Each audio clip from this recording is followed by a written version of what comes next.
وسكرم ظنك ورجعنا ووجدنا علينا من بركاته وأسراره وأنواره ونبات من الآخرة ثم إلى زينب الدنيا على سلطانك بشرف الجموع حين الله بأولاد أخطأنا وتنشير وقدرة وجمع الحمد والوتر يا رب الحمد لله بجاب على الكريم وسلم زين الله على سيدنا الله قبلنا على الدر إنهم من أهل بجاب العجل سيدنا حبيب الله من أهل الجنة لماذا سيدنا يزول في رسول القرآن أنه وجنن علينا من بركاته وأسراره ونوال من الآخرة ثم إلى سيدنا وخرج شيخ سيد حمد الرحمن المدني وسيد أنصار شمس في الشاشة من بارك نخذ الجواب يعني محمد همشي أكثر من إبراهيم عليه السلام في الله سبحانه وتعالى محمد جافر من بلاد الزبير أذن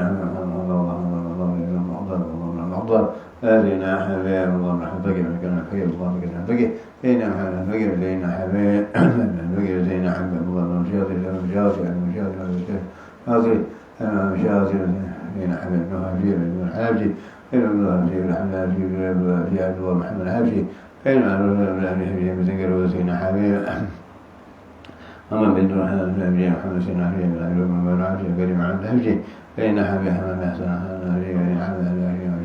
جلاله ليس لنا حبيب الله الله حجي لنا حبيب أني حجي قدام سينا حبيب رحمه الله كريم سينا حبيب الله طلابي ليس لنا حبيب أحمد الله بن شاطر هذا الشاطر لنا حبيب شاطر سينا حبيب سينا حبيب الله بن شاطر محمد الله شاطر الله بن شاطر حبيب جيم سينا حبيب شاطر سينا حبيب الله شاطر بن شاطر شاطر سينا حبيب ومن وعلمك وسلمك أبدا الملكي الله وسالم رحمة السلام كمولي وزين حامد الله عليه وحده الحمد إنا حبيب ومطير حدا ومطير حدا أما بلاد أنا مش مطير حدا إنا حبيب أبو بكر هذه المشهور زين حبيب إنا حبيب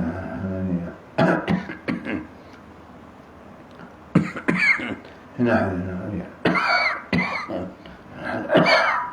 عين يملا بارش مكرمة يا بارش مدرسة من عمل الأخلاق يملا بارش مكرمة يا مكرمة يا آخر مع ودينا وليكم وجمعنا خاصة وجعلنا خصوصا من أمر أهل المدينة وتصل على الكتاب مع بيان عازنين ومن يتصل إلى حضرة النبي محمد صلى فاتحة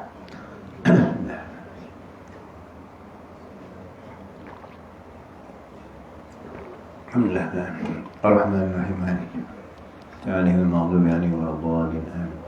بسم الله الرحمن الرحيم الحمد لله بالحمد والصلاة والسلام على سيدنا محمد وعلى آله وصحبه أجمعين اللهم صل على سيدنا الصلاة والسلام دائما لمن كان أشكر الرحمن نبينا هذا سيدنا المغربي اللهم دم العافية اللهم لنا في الدواء معرفة وافتحنا من غير عملنا بك الصالح من الرب والذكر ونسكن البدوء والمنه والرسل والجسر والرحمة والتنسل اللهم اسكنا الدين وشر وصبي حول من الرحمن الرحيم اللهم أعطنا إيمانك مجوبا من السماء والبركة هي فتاة علي افتحنا وتعالى فيها بدل العليم يا فتى يا كريم احفظنا من أحب احنا العالم يا هبة من كرمي وصلى الله عليه وسلم الحمد لله من العالمين.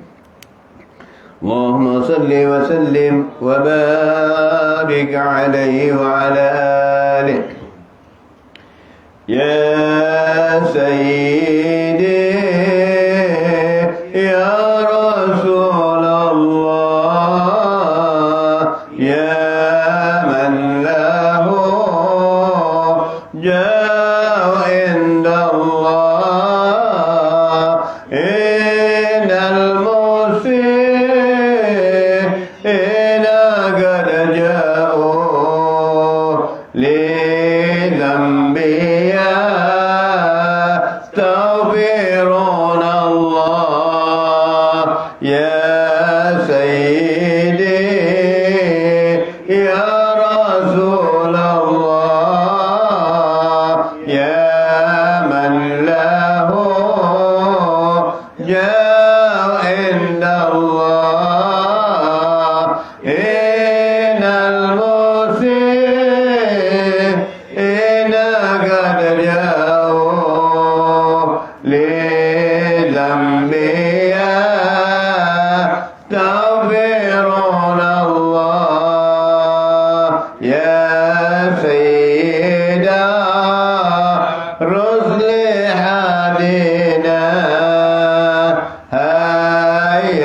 بغار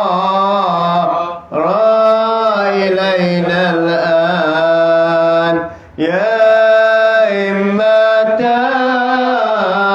سادات الأقطار ما علينا الصدق والسر يا سيدي يا رسول الله يا من له جاء إلا الله إن المسيئين قد جاءوا لذنبي يستغفرون الله نادي محمد صبي الله ذاك ابن عيسى أبا سادات ثم المقدم ولي الله غوث الورى قدوة القادات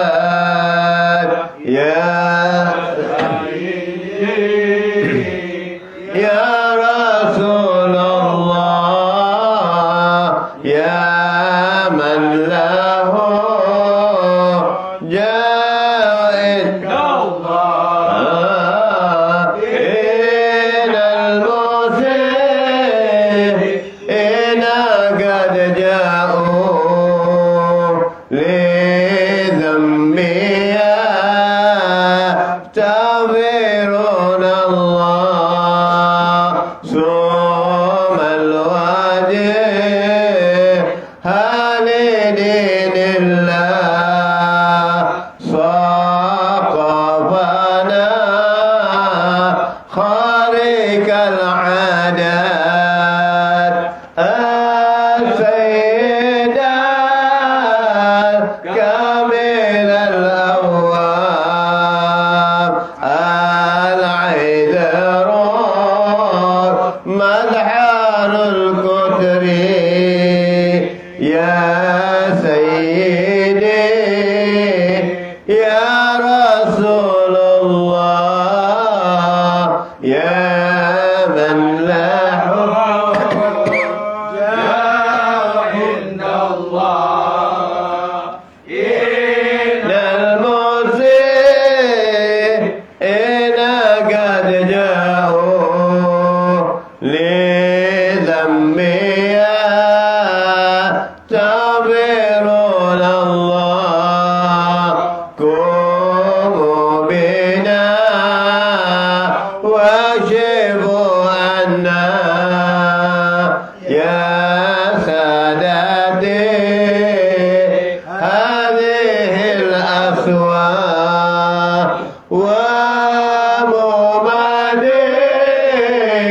وممدينتكم غنى من جملة الشر والبلوى يا سيدي يا رسول الله يا من له جاء عند الله إن المسيئين قد جاءوا لذنبي يستغفرون الله يا ذا الحسن والنسب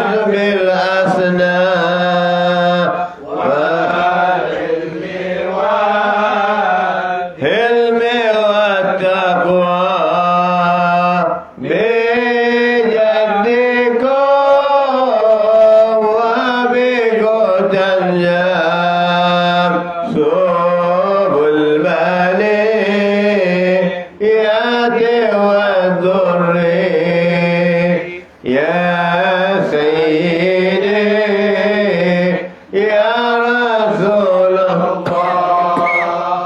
Ya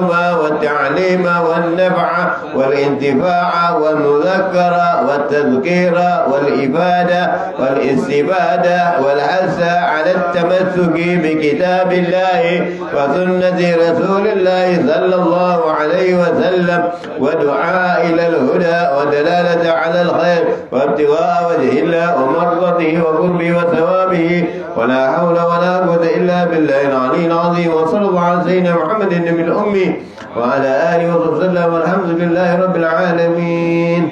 بسم الله الرحمن الرحيم. سبحانك لا علم لنا إلا ما علمتنا إنك أنت العليم الحكيم. رب اشرح لي صدري ويسر لي أمري واحلل عقدة من لساني. Muka surat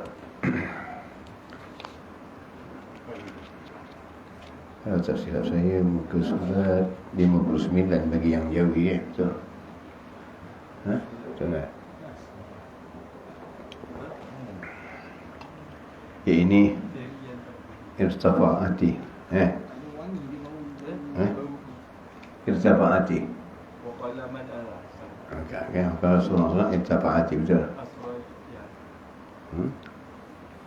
Bismillahirrahmanirrahim. Allahumma ya'amrika sunaka min ibli wa junuh ila itu kita baca.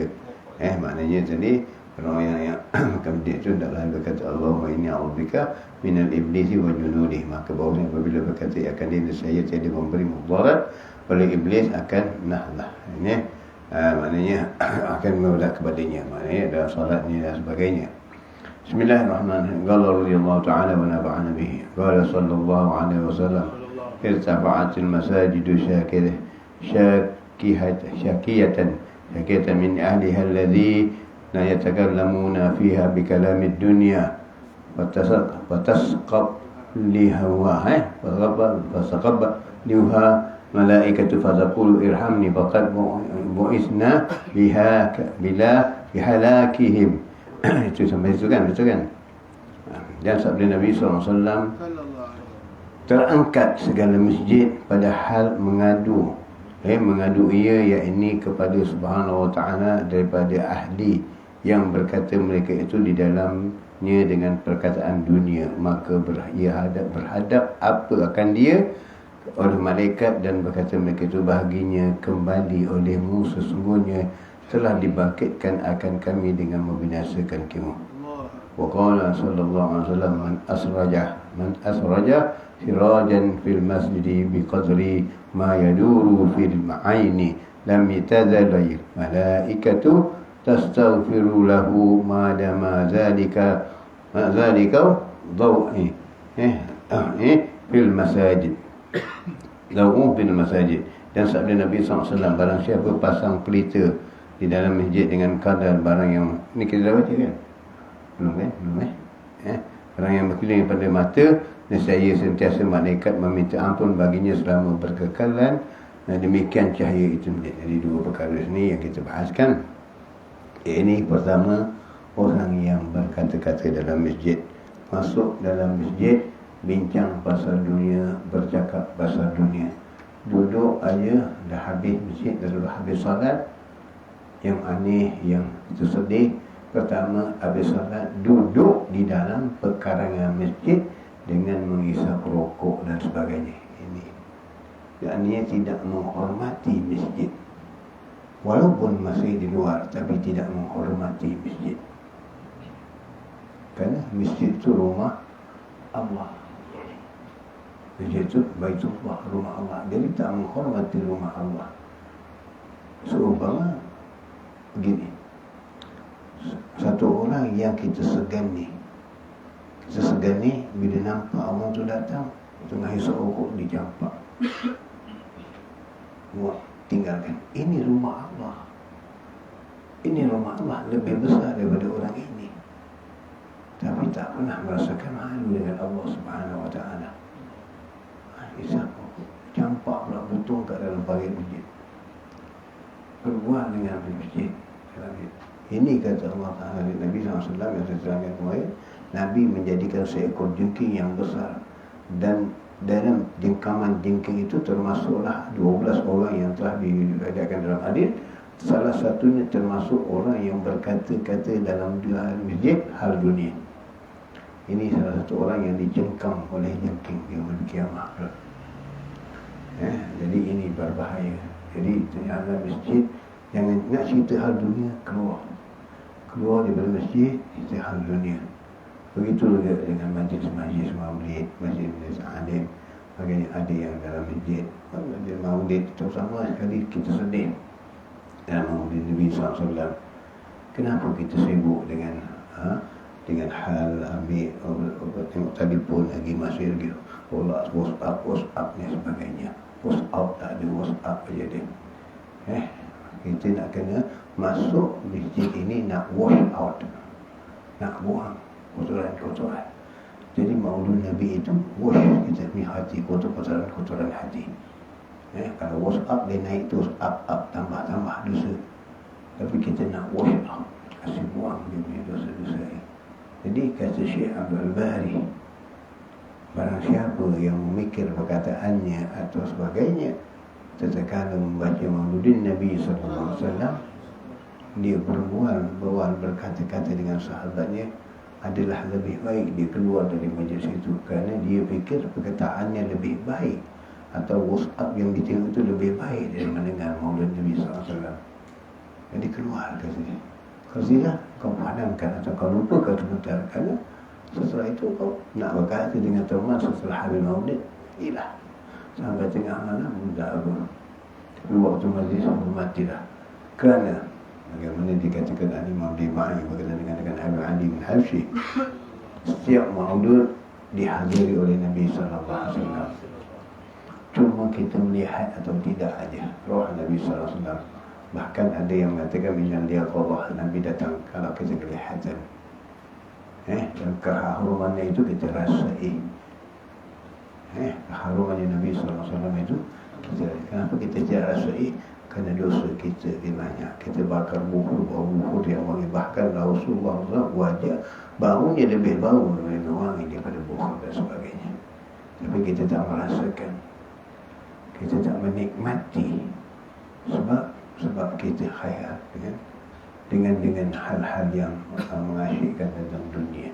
Masa itulah bila berselawat, berapa lama kita berselawat dalam maulid Nabi.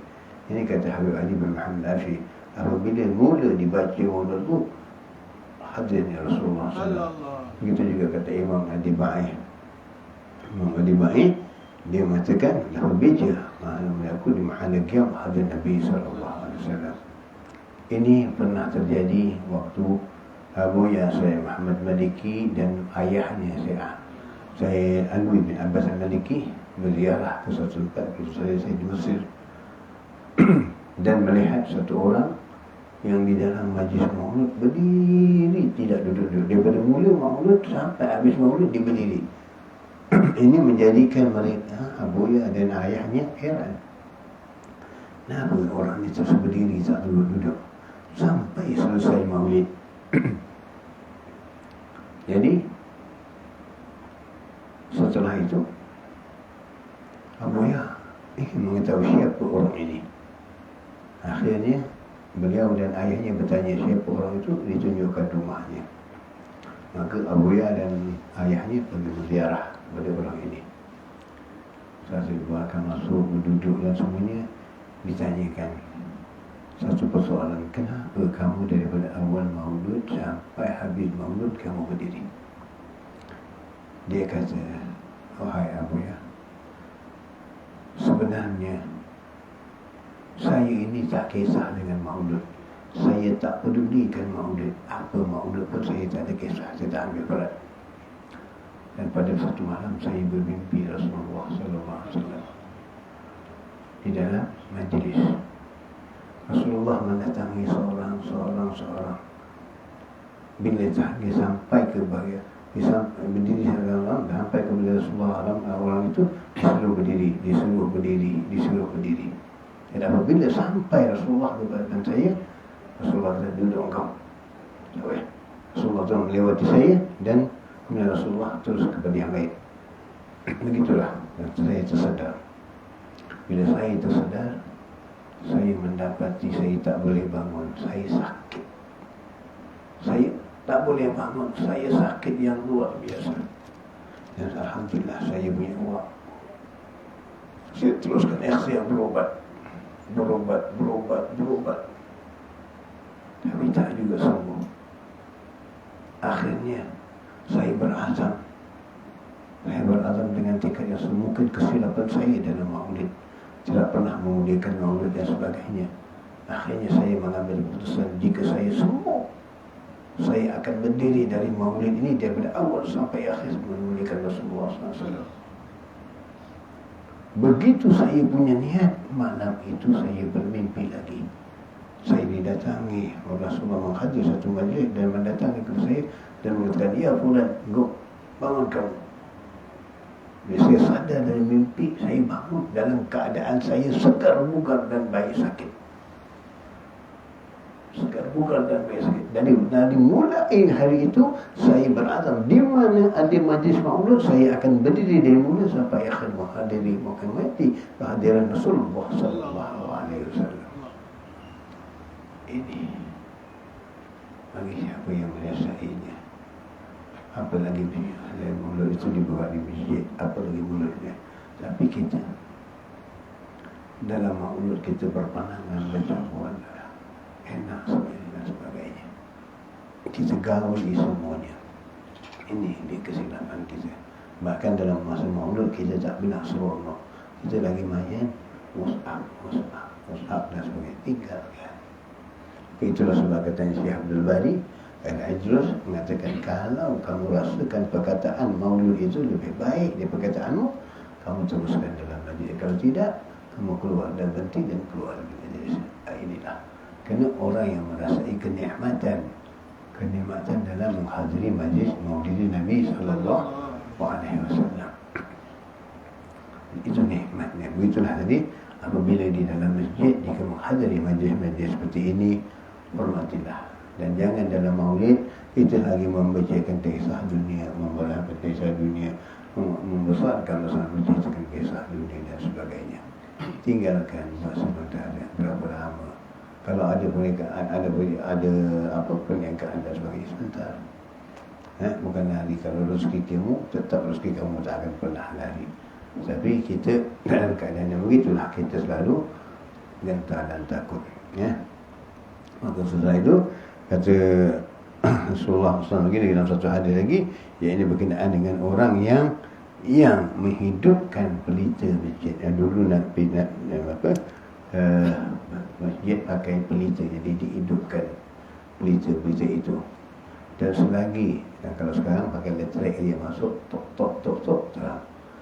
Itu pun bayar nak memang untuk menghidupkan lampu-lampu di masjid. Barang siapa yang menghidupkan lampu-lampu di masjid, Allah menunjukkan hatinya, dan juga Allah menjadikan tiap-tiap cahaya itu yang masih hidup itu akan doa daripada para malaikat untuk mereka itu.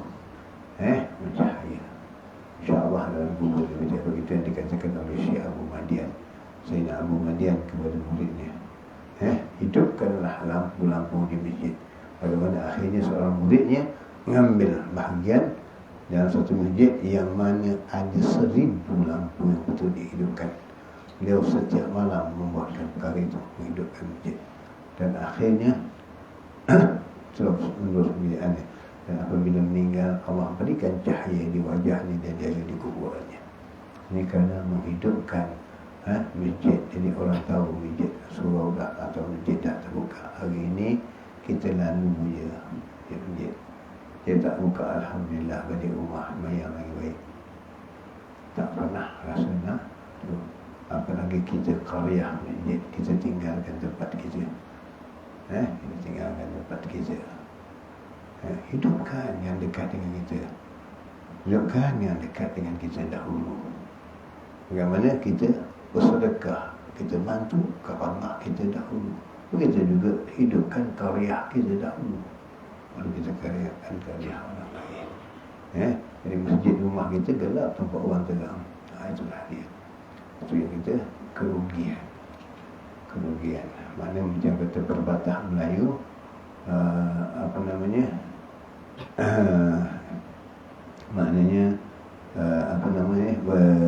kita ini maknanya kita beri orang anak-adik anak rumah kelaparan, anak-adik buruk di kedar, buruk di hutan disusukan. Begitulah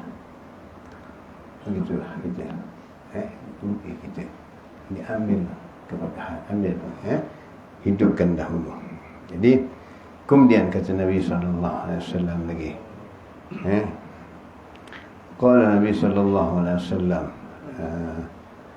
man akhraja qadratan fil masjid biqadri ma yaduru fil aini akhrajahu Allah min a'zami dzunubih. Dan sabda Nabi SAW, barang siapa mengeluarkan sesuatu yang dilewati itu kan yang dilewati daripada masjid dengan kadar barang yang berkeling di dalam mata, nescaya mengeluar akan dia Allah Ta'ala daripada besar-besar dosa. Jadi maknanya barang siapa mengeluarkan sesuatu yang dilewati daripada masjid, maknanya apa yang ada dalam masjid, kotoran, sampah yang ada kat dalam masjid diambil, dikeluarkan. Sikit ini yang diambil itu sampah. Ini kita masjid dibuat sampah, ditaruh sampah. Apa lagi dalam majlis-majlis seperti Maulid Nabi, sampah banyak, sampah dikeluarkan. Kita jangan ingat orang ini Allah kerja tak ada apa-apa. Bahkan itulah bahagiannya, kata Nabi SAW, Allah mengampunkan dosa-dosa besar mereka. Allah mengampunkan dosa-dosa mereka. Itu sebab apa yang ada dibersihkan. Dan pernah saya ceritakan dahulu seorang wanita yang selalu memberikan masjid, membersihkan masjid di Indonesia tu. Dan dia tiap-tiap masjid, dalam tiap-tiap satu kali bersih di masjid itu, dia selawat, dia bersihkan masjid itu dengan mengutip daun-daun itu. Setiap daun yang dikutip membaca selawat Nabi SAW. Itulah kelebihan wanita ini sampai meninggalnya diberikan cahaya oleh Allah Ta'ala yang luar biasa kepadanya. Begitu jugalah dengan apa yang ada dalamnya. Ada kotoran, ada nampak tai hijau. Tapi pandai-pandai lah kau. Kalau main kena tai hijau, kau punya hijau. Kalau tai hijau atas jatuh muka kita, jangan. Ini dia. Jadi jangan boleh. Setiap apa kotoran yang kita keluarkan ni, kotoran ada apa-apa, itu yang Allah Ta'ala berikan ganjaran. Jadi ini yang dilewati kita lalu dalam masjid itu, ada kotoran-kotoran di masjid, kita bersihkan. Apa yang kita ambil bawa keluar, itu yang dimasukkan oleh Tuan Pengarah, yang dilewati daripada masjid. Dan barang kadar barang yang berkeliling dalam masjid, dalam matanya nampak, dalam mata itu ada kotoran-kotoran, maka nescaya mengeluarkan akan dia oleh Ta'ala daripada besar-besar dosanya. Yang Allah mengampunkan insyaAllah dosa-dosa kita yang besar. Dosa-dosa yang besar dimaktub dalam Al-Quran Al-Karim. Dosa-dosa yang kecil biasa, yang besar-besar semua dimaktub dalam Al-Quran. Mendahaga kepada ibu bapa, berzina, makan hak orang, memutuskan silaturahmi, itu semua dosa-dosa yang besar. Banyak. Maka Allah selamatkan kita itu. Allah keluarkan kita daripada dosa-dosa yang besar. Dan pada satu riwayat bahawasanya demikian itu isi kahwin anak bidadari. Ini yang mana waqala Nabi sallallahu alaihi wasallam, la taj'alu sajidan kam qal turuq. Dan sabda Nabi sallallahu alaihi wasallam, jangan kamu jadikan segala masjid itu seperti jalan raya. Dan hadis ini berbuku bersetengah nasrah. Jadi maknanya begini. Ini yang selalu saya menyampaikan pada guru kami. Apabila beliau makan di atas sofra atau masjid ini, makan ada kotoran yang kita baru makan. Yang kita baru makan jatuh, beliau kutip makan. Dan kadang-kadang ada orang baru makan di hidangan sebelah, tak habis makan, dah dikutip, dah diangkat dihilang-hilangnya, masih ada kotoran di situ, beliau tak buang. Dia tak makan, kita bila ambil dan kutip makan yang mana masih belum kotor, mana boleh dipandang dari segi mata ada kebersihannya, dia makan. Bila kita tanya, Habib kenapa buat begini, kamu tak mahu kata dia. Tak mahu Habib, ini adalah hantaran bagi bidadari. Setiap satu titik beras yang kamu tutip itu, yang jatuh di masjid itu, yang kamu makan hantaran satu orang bidadari. Kita macam mana? Biarkan aja. Malu pula nak kutip. Yang makan daripada mulut kita sendiri jatuh pun kita biarkan, apalagi daripada mulut orang lain. Ini beliau kutip makan. Mana sayang rezeki ni. Kalau tidak dikotorkan, kalau dia digulati dengan kotoran nampak, tapi selagi bersih, makan jatuh dikutip dan dimakan terus. Begitu cara-cara mereka itu mendidik kita. Maknanya diajar supaya jangan ada kotoran. Dan setelah makan, kalau ada kotoran yang mana yang betul-betul kotor, yang dah nampak ada debunya, dia sapu dengan tangannya, masukkan ke dalam dan buang. Itu sebagai cara-cara mereka itu. Sebab itu satu orang yang kami katakan pernah kami jumpa, yang masih hidup lagi, iaitu Habib Syihan dan Saleh Al-Bahar. Beliau dalam adab maulud, hadir di majlis maulud, sering kali beliau hadir di Al-Hawi, tempat dulu kami Al-Hawi di maulud Al-Ghazal. Yang sering datang.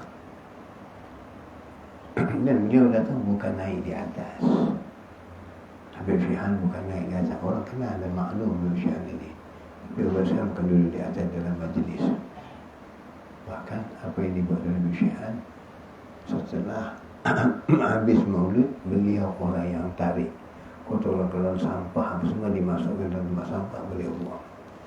Ini beliau mendapat manfaat dari hadis Nabi SAW, yang mana orang yang melewati barang-barang kotoran, ambil dan dia keluarkan, dapat dikampunkan Allah. Ini beliau, padahal beliau seorang wali majlis. Ini kerja beliau yang kita lihat keramahnya yang lalu, tapi ini beliau. Lagi orang tak perasan kadang-kadang beliau kumpul. Setelah pergi baru orang tahu, itu Habib Syihan. Kita nak buat macam itu. Kita nak buat macam itu. Mijak untuk kami pandai lah, ada noja, ada apa. Kita tak. Setiap, bukan masjid aja, maknanya setiap masjid ataupun musallah itu di rumah Allah Subhanahu Wa Taala. Jadi yang mana diwakafkan itu adalah rumah Allah Subhanahu Wa Taala. Jadi bersihkan. Tapi kita tak ambil berat, kita tak ambil. Kadang kita mandang satu yang tadi kata. Dan dikatakan masjid itu rumah Allah, yakni tempat ibadah hamba-Nya akan dianyam berkata, dan dikatakan itu mengarah. Seperti dikatakan bahawasanya Kaabah itu rumah Allah, yakni tempat kiblat hamba-Nya berbuat ibadah akan dia, dan tempat turun rahmat. Dan riwayat ini Ibn Abbas radhiyallahu anhuma, Nabi sallallahu alaihi wasallam sabdanya, turun atas ini Baitullah tiap-tiap hari 120 rahmat, 60 diberi kepada segala orang yang tawaf, dan 40 segala orang yang syahid, dan 20 kepada orang yang menilik kepadanya. Yang ini menilik kepada itu dah Baitullah, yang ada kotoran, yang ada apa, itu yang dapat rahmat dari Allah Subhanahu Wa Taala. Ini 120 rahmat Allah turunkan. Satu rahmat saja Allah beri, iaitu Allah memandang kita dengan rahmat, dah cukup untuk dunia kita selama-lamanya kehidupan kita. Apalagi 20 rahmat yang kita Allah berikan, 60 untuk orang yang tawaf, 40 lagi untuk orang yang syahid, dan 20 lagi untuk orang yang mengambil berat tentang masjid, maknanya membersihkan.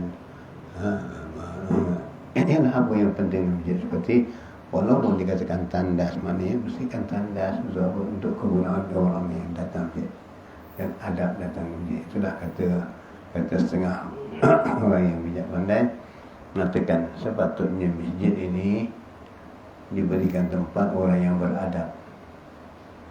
Beradab macam mana? Maknanya apabila masuk ke tandas masjid, hendaklah kita kencing duduk. Tapi hari ini masjid-masjid moden dibuatkan tempat kencing berdiri. Ini dia ngajar kita sebagai kencing berdiri. Inilah yang susah. Sebenarnya kencing, tempat kencing yang disiapkan dengan kencing duduk. Hari ini disajar kencing berdiri. Jadi inilah apa peranan-peranan yang dibuat cara maknanya tak memikirkan cara Islami. Jadi itulah para salihin, mereka berhati-hati dalam membuat sesuatu itu. Jadi buat masjid dengan bangunannya yang maknanya yang memudahkan, kan? Caranya ialah cara ini yang kita buat. Dan orang yang membersihkan masjid itu dapat keberkahatan yang luar biasa. Dan kemudian daripada Nabi SAW bahawasanya bersabda ia al-hujun wal-baqi, dan diambil daripada tepi keduanya dan dihamburkan keduanya ke dalam syurga. Dan hujun itu bukit yang di Ma'la, tempat kuburan Makkah Musharrafah, dan baqi itu tempat kubur di Madinah. Jadi maknanya ini wal hujun wal baqi, maknanya orang-orang yang menaik tadi itu daripada Nabi SAW bersabda hujun wal baqi diambil daripada tepi keduanya. Maknanya bila ambil daripada tepi maknanya merangkumi semuanya. Kan daripada tepi itu kalau tengah aja, apa tepi maknanya ujung sampai ke hujung sana, ke hujung sana, maknanya tepi-tepi itu semua dirangkumi. Jadi dalam ahli baqi, di dalam ahli ini di Ma'la, ini maknanya diberikan tepi kedua yang dihuburkan kembali ke dalam syurga. Maknanya mereka ini dan dihamburkan keduanya di dalam syurga dan hujud dan bukit Ma'la. Jadi inilah maknanya orang-orang yang berbuat baik, yang bersihkan masjid, yang bagaimana yang mereka yang ada di Ma'la dan mereka yang ada di Baqi. Ini mereka ini insya-Allah Allah hidupkan mereka dan masuk ke dalam syurga Allah Subhanahu wa taala. Jadi sebab itu orang-orang bercita-cita mati untuk wafat di Mekah dan di Madinah. Kerana apabila wafat dia bangkit nanti dengan Nabi sallallahu alaihi wasallam.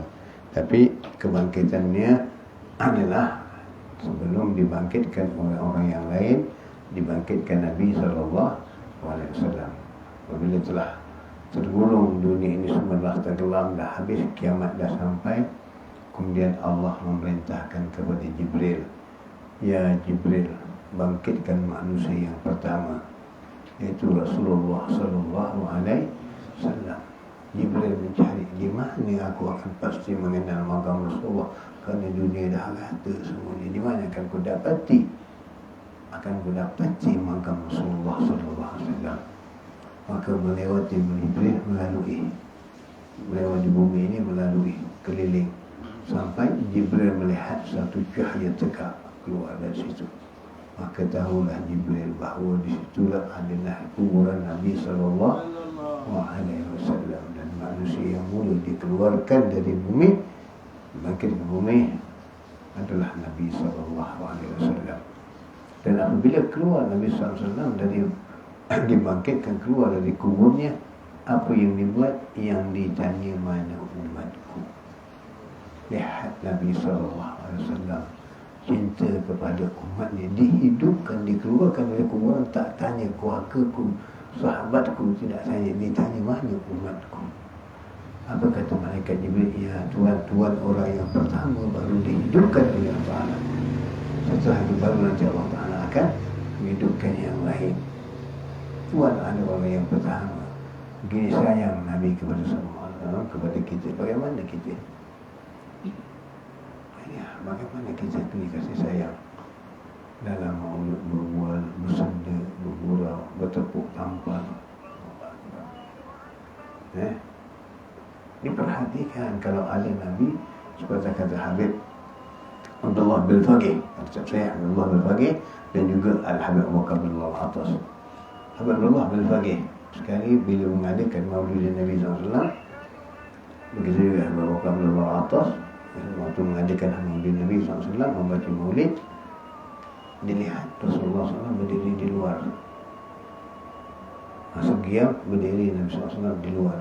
Maka menunggu Habib Bakar atas dan menunggu Habib Abdullah bin Fagih akan masuk Nabi SAW ke majlis itu. Habis qiyam dan keluar.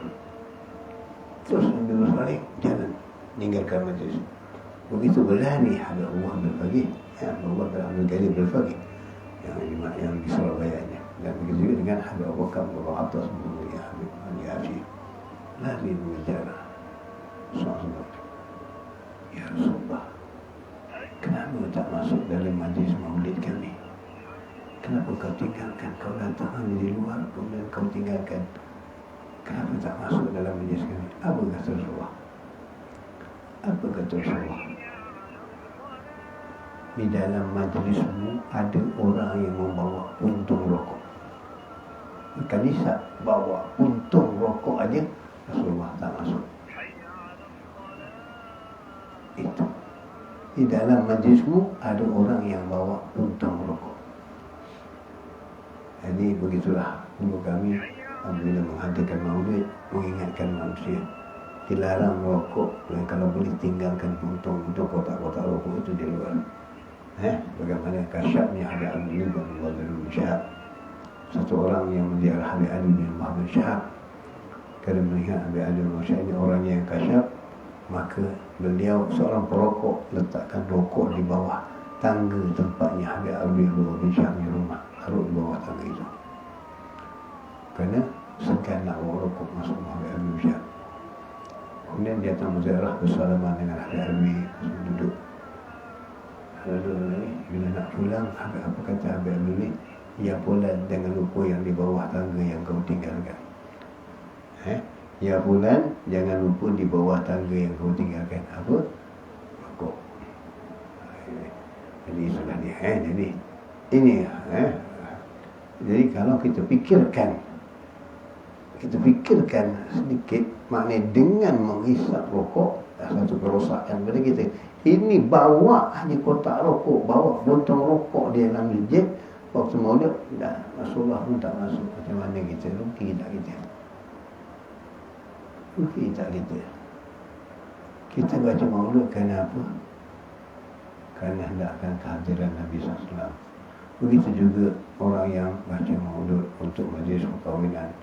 Hendak kerana baca maulid semata-mata untuk kehadiran Nabi, mengharapkan kehadiran Nabi. Jadi majlis maulid tadi menjadi berkah, majlis akikah, majlis akad nikah itu menjadi berkah. Tetapi ada puntung rokok satu.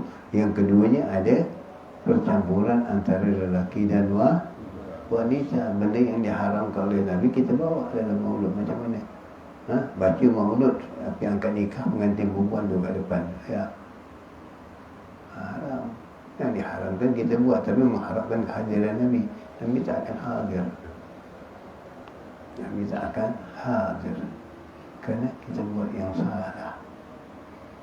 Itu sebagaimana tadi baca maulid tadi, Abdullah bin Fagih, bukan bin Fagih, Abdullah bin Fagih dan orang lihat Nabi SAW di luar. Kenapa tak masuk dia? Dikejar oleh mereka ini. Kita, ya Rasulullah, kenapa kau tinggalkan majlis kami? Kenapa kau tak masuk? Kenapa tak masuk ya Rasulullah? Di dalam tempat majlismu ada orang yang bawa puntung rokok, belum bisa pergi. Inilah peringatan kepada kita. Mudah-mudahan kita kalau boleh masa pergi maulid tu tinggalkanlah. Nak balik tu nak ambil balik, nak isap ke nak segala terpelanglah kan. Maknanya kalau boleh masa dalam maulid tu tinggalkan. Ini kan, ini yang terjadi. Setelah itu Habib Abdullah bin Fagih kembali kepada majlisnya dengan mengatakan kepada yang hadir majlis, barang siapa yang membawa rokok jangan masuk ke majlis, tinggalkan, keluar kalau boleh. Jadi begitulah harapan mereka itu. Jadi kerugian kita. Dan riwayat daripada Ibn Sa'ad radhiyallahu anhu, berdiri Nabi SAW atas jalan kuburan Ma'la dan jalan yang tiada ada kubur lagi.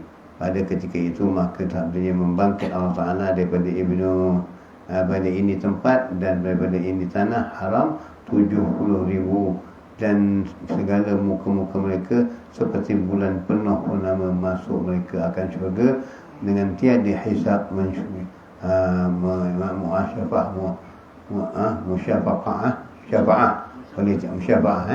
mensyafaatkan oleh tiap-tiap seorang daripada mereka itu pada 70,000. Jadi inilah kelebihan orang yang meninggal di Baqi' dan di Ma'la, yang ditanamkan di Ma'la, yang dibangkitkan satu orang, yang mana satu orang ini boleh memberi syafaat pada 70,000 orang. Bayangkan, satu orang boleh memberi syafaat kepada 70,000 orang. Beruntung kalau tidak beruntung. Ini selain daripada syafaat Nabi. Bagaimana Nabi mengatakan Awis al-Qarni itu syafaatnya besar, boleh memberi syafaat di antara dua kawak yang besar, iaitu Auf dan Hawarij.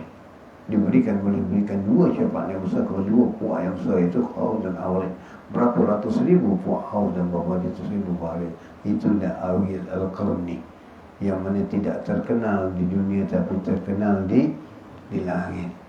Bagaimana pengajarannya, bagaimana cara kehidupannya, bagaimana cara amalannya. Inilah dia, sampai beliau dituduh seperti orang gila yang sering menangis. Dan apabila didatangi oleh Sayyidina Umar, apabila Nabi berpesan kepada Sayyidina Umar dan Sayyidina Ali, wahai Umar dan Ali, ketika kamu bertemu dengan seorang dari Yaman yang namanya Awis al-Qarni, maka minta doa kepada dia, kerana doa Awis al-Qarni ini mustajab. Jadi apa tandanya? Kata Sayyidina Umar, di kedua bahunya, sebelah kiri bahunya ada satu tanda putih. Ada ulama mengatakan sebagai sopak yang dihidapi putih. Dia mengatakan cahaya. Jadi begitu Sayyidina al-Qarni masuk musim haji. Tiap-tiap kali musim haji, Sayyidina Umar akan bertanya dengan orang Yaman, daripada mana? Daripada Yaman. Daripada Yaman. Kemudian daripada Yaman ada satu tempat nama Al-Qarni. Ditanya, ada tak seorang namanya Al-Qarni? Kata, kita tak tahu. Tapi satu kabilah bila ditanya, kami tak tahu siapa Al-Qarni. Tapi yang kami tahu, ada seorang yang kami anggap gila dan sering menangis, duduk di padang pasir sana, menjaga binatang-binatang ternakan kami yang kami bawa berbekalan untuk pergi haji. Dia ada di sana, di bawah pokok. Maka bergegas Sayyidina Umar, Sayyidina Ali pergi. Dilihat sekali didatangi Awis al-Qarni tengah salat. Setelah salat diberikan salam, dan jawab salamnya. Kemudian Awis al-Qarni bertanya kepada mereka berdua, siapakah tuan? Sayyidina Umar mengenalkan diri, aku Amirul Mukminin Umar bin Khattab, dan ini sahabatku Ali bin Abi Thalib. Begitu sudah, maka Sayyidina Umar berkata kepada Sayyidina Awis al-Qarni, siapakah nama tuan? Namaku hamba Allah. Tak mengatakan Al-Qarni, aku nama Allah. Memang tiap-tiap orang itu namanya hamba Allah, tapi nama yang diberi oleh bapa tuan atau ibu tuan kepada siapa namanya, barulah diterangkan namanya Awis al-Qarni, nama tempatnya Qarni, Qaran. Jadi maka begitu Sayyidina Umar datang kepada Awis al-Qarni, kami datang kepadamu bagaimana dipesan oleh Nabi SAW supaya mendoakan kami, kerana doa mustajab. Didoakan oleh Sayyidina al-Qarni akan pada Sayyidina Umar dan Sayyidina Ali. Kemudian Sayyidina Umar dan Sayyidina Ali bertanya kepada al-Qarni, bagaimana kamu bertemu dengan Rasulullah sallallahu alaihi wasallam? Kerana Sayyidina kerana beruntung kamu bertemu dengan Rasulullah. Setiap kali kamu bertemu dengan Rasulullah, maka ditanya oleh Sayyidina Umar dan Sayyidina Ali, bagaimana kamu bertemu Rasulullah sedangkan kamu tak pernah bertemu, tapi Nabi membawa satu sabda tentang akan keadaanmu begini-gini. Jadi bagaimana kamu bertemu dengan Rasulullah SAW? Maka kata Sayyid al-Qarni, al-Qarni maka ulama yang satu orang yang besar yang dan tahu juga akan Sayyidina, kedudukan Sayyidina Umar dan Sayyidina Ali, maka tidak berbohong. Dia mengatakan apa yang dikatakan sekarang ni, aku melihat Rasulullah SAW minal basirah. Jadi basirah di pandanganku, kepalanya di langit yang ketujuh, kakinya di bumi yang ketujuh. Itu penglihatanku kepada Nabi sallallahu alaihi wasallam. Begitulah yang dikatakan oleh Imam Busiri, tidak gelap bumi ini melainkan kerana kehitaman, tidak gelap malam bumi ini kerana kehitaman maham dari rambutnya Rasulullah SAW, dan tidak bercahaya matahari kerana cahayanya dari Rasulullah sallallahu alaihi wasallam. Begitulah keadaannya. Begitulah kebesaran Nabi sallallahu alaihi wasallam. Jadi ini daripada perjalanan ini yang kita dapat ambil, mudah-mudahan apa yang kita katakan perjalanan kita dalam menghadiri majlis dan sebagainya, dan begitu perjalanan kita dalam ini merasakan kenikmatan amal ibadah, dan juga dalam kita duduk dalam masjid, adab kita duduk dalam masjid. Begitulah Allah akan memberikan ganjaran-ganjaran ini sebagaimana yang diterangkan oleh Tuan Pengarang. Mereka ini mendapat pahala seperti pahala yang besar, yang mana pahala itu diberikan oleh Allah kepada ahli ma'ala, ahli ma'lam, ahli di ma'ala, dan juga ahli di baqi. Alhamdulillah di ma'ala itu banyak orang-orang salihin yang besar, termasuklah yang ada sekarang ini Habib Al-Ghadi, Muhammad Sekar, Habib Abdul Muhammad Maliki, Habib Al-Haddad, beberapa Tausal Absyi yang pernah kami jumpa mereka ini, semuanya di situ. Begitulah beberapa yang besar. Dan begitu juga di Ma'ala itu ada Sayyidina Khadijatul Kubra. Itulah dia. Jadi mudah-mudahan insyaAllah yang sedikit pada malam ini kita mengambil keberkahan dan manfaat insyaAllah. Amin ya rabbal alamin. Kita baca kita. Kemudian kita sedikit lagi daripada bab yang lain. Ini Atailah. Bismillahirrahmanirrahim. Qala radhiyallahu ta'ala wa nafa'ana fid dunya wal akhirah. Maka diterangkan di sini, wahai umat Islam. Di sini Rasulullah menceritakan sedikit tentang keadaan kita dulu, iaitu bagaimana cinta dunia dan takut mati.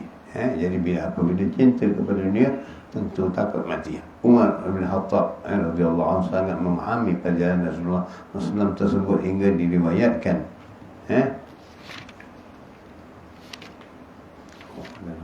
bukan sama dan lepas.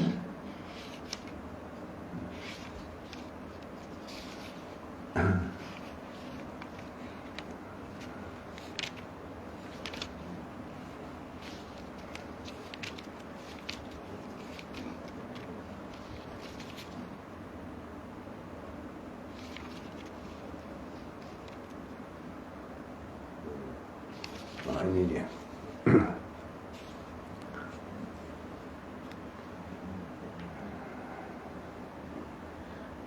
Qala radhiyallahu ta'ala wa nafa'ana bihi fid dunya wal akhirah. Di sini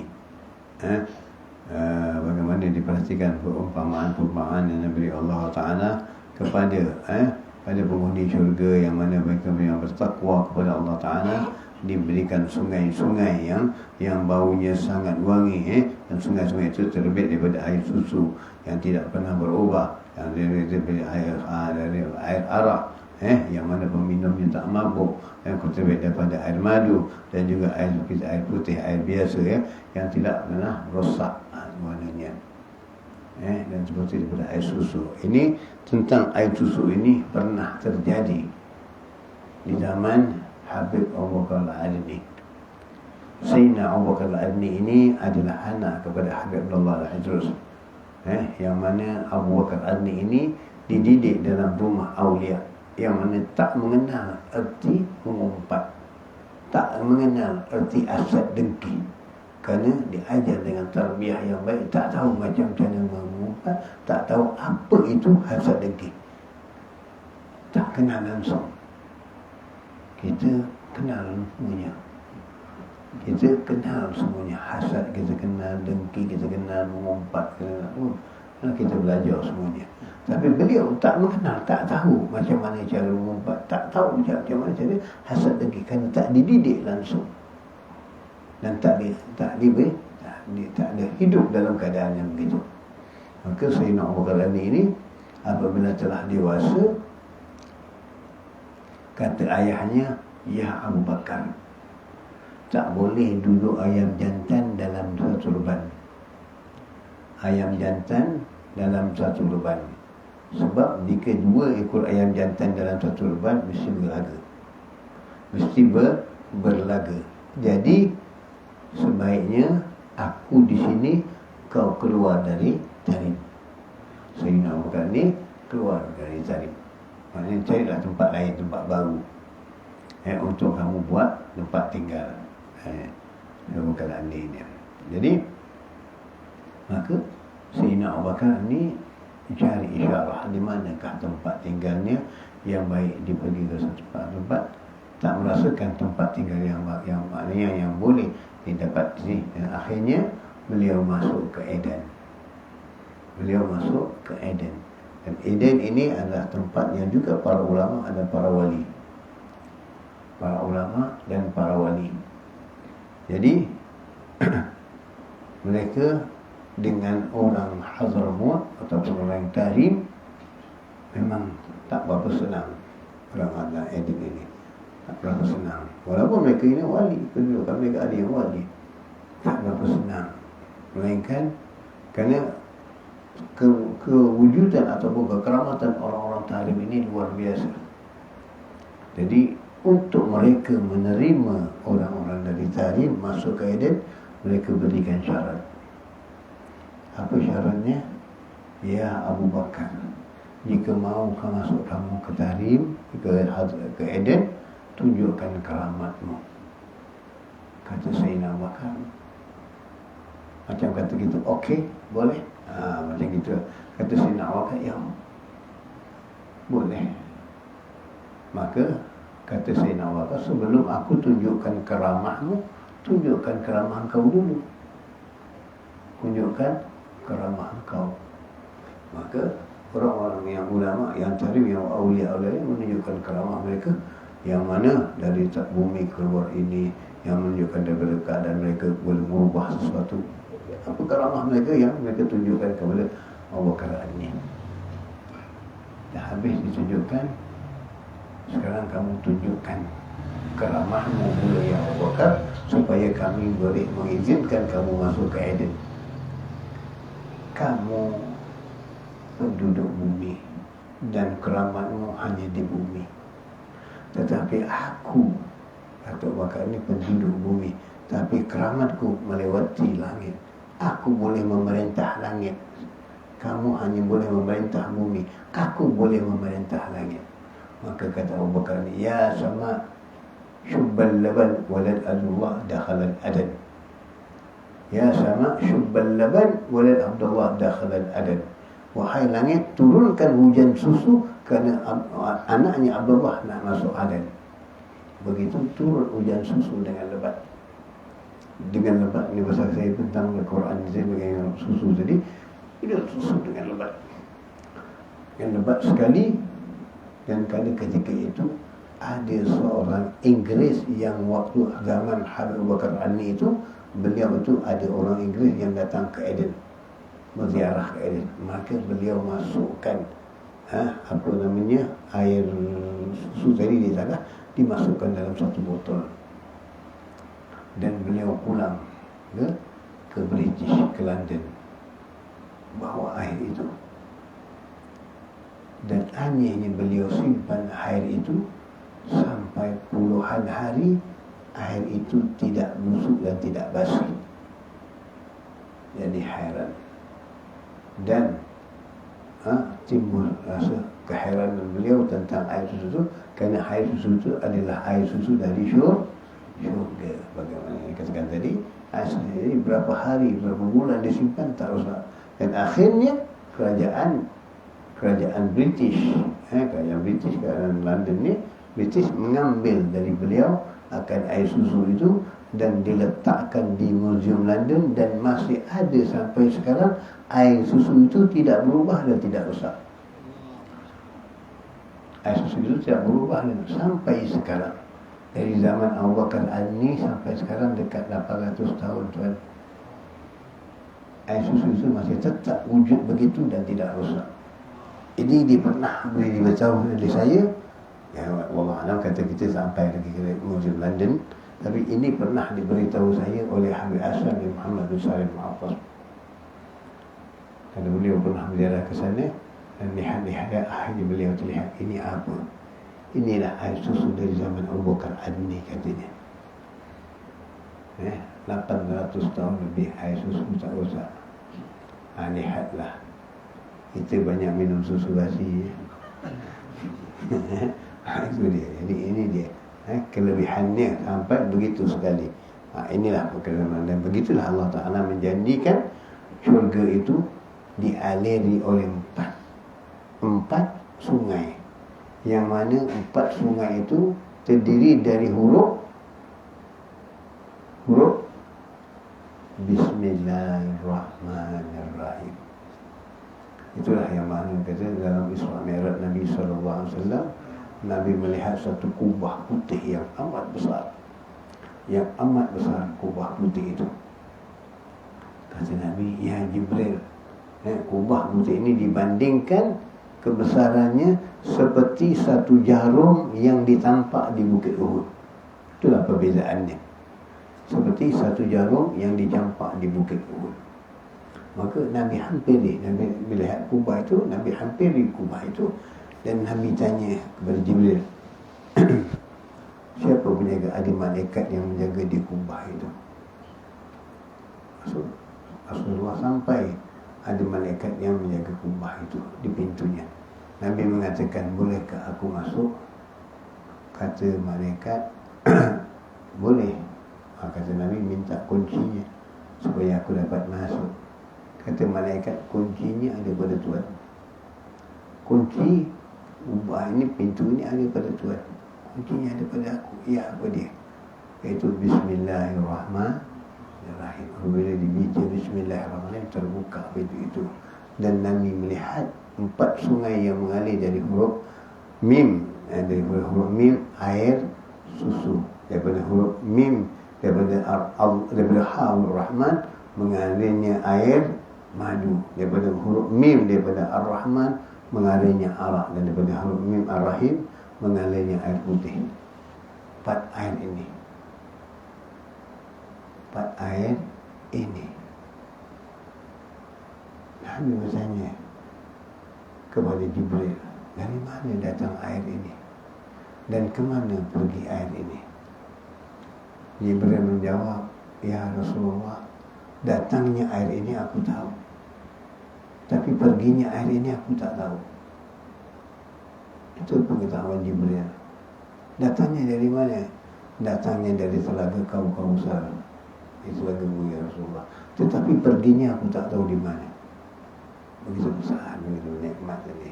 Jadi itulah, barang siapa yang membaca Bismillahirrahmanirrahim, diangkat dia akan 19 azab. Kerana Bismillahirrahmanirrahim itu ada 19 huruf. Tapi ulama mentafsirkan juga ada 20 huruf yang mana adanya sifat-sifat wajib bagi Allah Subhanahu Ta'ala. Itu pembahasan yang akan datang. Tapi itu jadi barang siapa membaca Bismillahirrahmanirrahim, itulah yang ada yang kita dapati, air-air yang bersih ini. Jadi inilah dia. Maka Tuan Pengarang mengingatkan kepada kita di sini, iaitu orang-orang yang duduk di syurga itu menaksir nikmat-nikmat syurga itu dengan air-air tadi. Dan begitu juga orang-orang yang di Jahannam, yang mereka itu minum dari benda-benda yang timah yang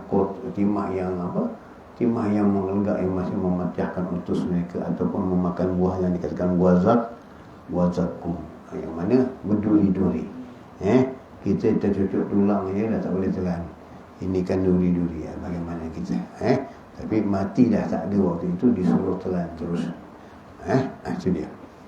Maka kata Tuan Pengarang sini, sungai syurga tidak akan berubah rasanya, berbeza dengan sungai-sungai dunia yang akan berubah rasa dan warnanya ketika airan sedang terhalang dan mampat. Air sungai di dunia akan berubah menjadi semakin keruh dan semakin tidak enak, baik baunya maupun rasanya. Di syurga juga terdapat sungai-sungai dari susu, rasanya tidak berubah, berbeza dengan susu dunia yang semakin lama disimpan semakin buruk rasanya. Warna akan berubah dengan seiring waktu, semakin keruh dan kelam. Nikmat lain yang disediakan di syurga adalah sungai khamar.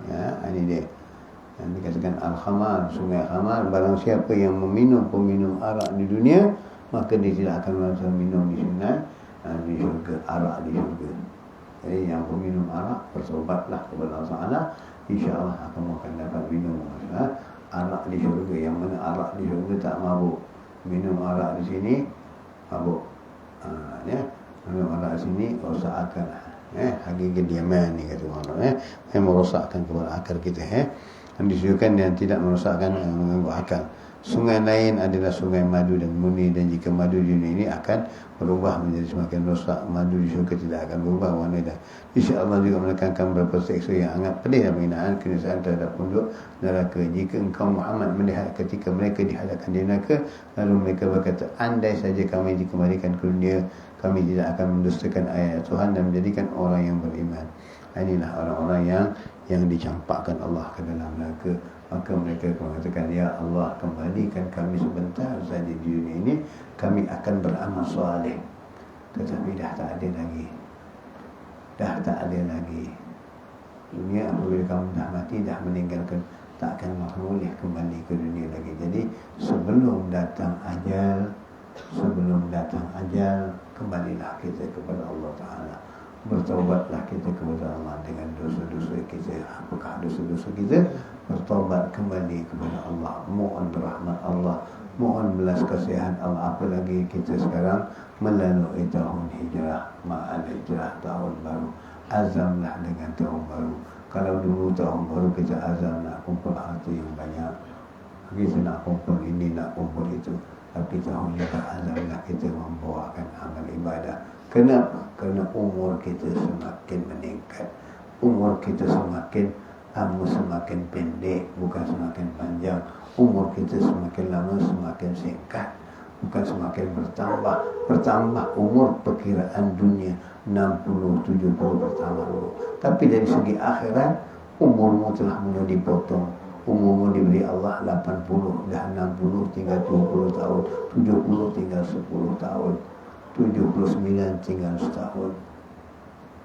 Apa persediaan yang kita buat?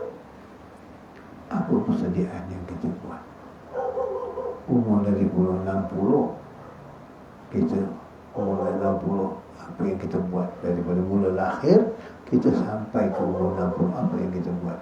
Tidur, makan, bersukaria. Berapa tahun yang kita amalkan begitu? Berapa tahun yang tinggal tidur saja, kata ulama, tolak 1/3 dah 20 tahun hangus dalam umur 60. Makanlah waktu muda, waktu remaja. Itu yang Allah hadap membagikan 5 perkara, 5 umur yang dibagikan oleh Allah. Hadap 5 umur yang mana ditulis juga Imam Al-Jauzi. 5 umur, iaitu pertama, umur dari bayi sampai kepada peringkat balik, maknanya umur dari 1 tahun sehari sampai kepada umur 15 tahun, dipanggil umur kanak-kanak. Kita di alam kanak-kanak, tak beramal lagi. Itu kita umur dari 1 hari sampai 15 tahun tak beramal. Tapi para mereka salafus salihin dari umur 7 tahun dah beramal. Imam Al-Haddad dari umur 7 tahun dah khatam Al-Quran, dah habis Quran. Dari umur 7 tahun dah sembahyang 200 rakaat. Kita umur 7 tahun. Baru ini saya jumpa Al-Habib Hussein yang datang kemarin, Maulud Tengkeri di Tengkeri. Al-Habib Hussein bin Muhammad bin Ahmad bin Muhammad bin Abdullah Al-Haddad. Apa kata Habib Hussein kepada saya? Abdul Rahman, ibuku dari umur 5 tahun tak pernah tinggal tahajud. Kita sejak tahajud umur apa? Kita banyak terkejut tiap malam. Tahajud kurang, banyak terkejut. Ini ibunya setiap malam dari umur 5 tahun tak pernah tinggal tahajud. Inilah didikan para mereka salafus salihin. Kita daripada umur berapa mula nak tahajud? Itu pun satu hari bangun, satu hari tidak. Kadang-kadang seminggu bangun, seminggu bulan tidak. Ini kita. Di mana kita perbezaan kita dengan mereka? Lepas tu kita minta syurga yang maha-maha, Jannatul Firdaus. Minta tempat yang tinggi-tinggi, minta hajat yang besar-besar. Siapa kita? Murah ke syurga? Murah ke syurga? Jannatul Firdaus, Jannatul Naim, Jannatul Ma'wah, murah ke? Tak dibayar dengan wang, tapi dibayar dengan amal ketaatan. Maka sebab itu Allah mengatakan, aku memberi kamu orang beriman ini dengan syurga. Aku memberi orang beriman ini dengan syurga. Kita macam mana? Minta tapi amal kita, itulah kedua ada tadi daripada umur 1 hari sampai 15 tahun umur kanak-kanak. Dari umur 16 tahun sampai 35 tahun dikatakan umur remaja. Umur remaja. Apa yang kita lakukan masa remaja kita? Apa amal yang kita lakukan? Kalau dulu ini ditolak, dah 20, dah 35 tahun, 60 tahun, tolak 35, dah tinggal 25. Maka setelah itu, umur dari 36 sampai kepada umur 50. Kata Al-Muhaddad, itu dikatakan umur dewasa. Tadi umur remaja, ini umur dewasa. Dalam umur 36 tahun sampai 50 tahun atau 60 tahun, apa amal kita? Berapa banyak kita salat? Berapa banyak kita puasa? Bahkan umur yang sebeginilah yang kita sibuk mencari rezeki. Umur sebeginilah yang kita kejarkan dunia, lari ke sana, lari kemari. Umur yang inilah kita sibuk dengan masa-masa yang tak ada waktu untuk beribadah. Antara 36 dengan 60. Umur-umur yang beginilah kita sibuk dengan hal-hal dunia yang mencari selagi kita mengatakan kita sihat, kita nak buat ini, nak buat itu. Berapa banyak amal ibadah yang kita tinggalkan? Berapa banyak Quran yang kita tinggalkan tak baca? Berapa kali khatam Quran kita dalam 1 bulan atau 1 tahun? Kita tak pernah fikirkan.